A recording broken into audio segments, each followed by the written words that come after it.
Introducing, using, and installing the socket scanner with Payflex POS on an iPad. First, we're going to need the iPad and the socket scanner and the dock. First, when you open up the box and you grab the dock, you want to take that and you want to plug it into an outlet. From there, you want to then take the socket scanner and place it in the dock so that it can charge.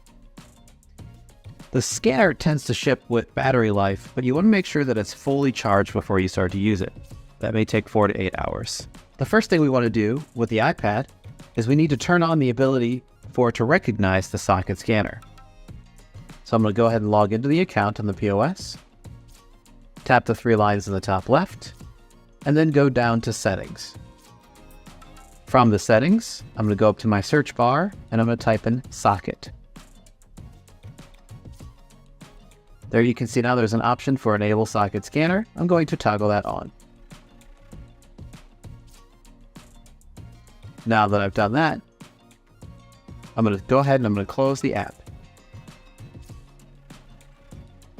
Next, let's go into the settings of the iPad.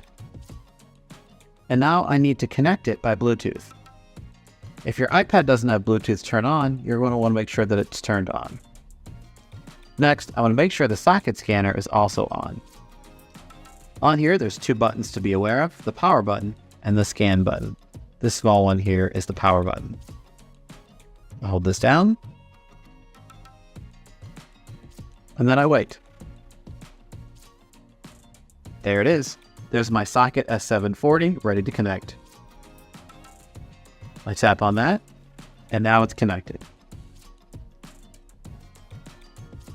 With the socket scanner connected, let's grab a barcode and go back to the POS.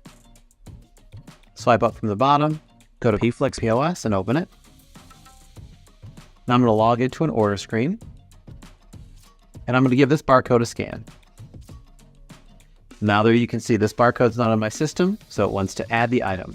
Now I can put in the name, the price, the category, and any other piece of information that I would like to add. And that is connecting, installing, and using the socket scanner.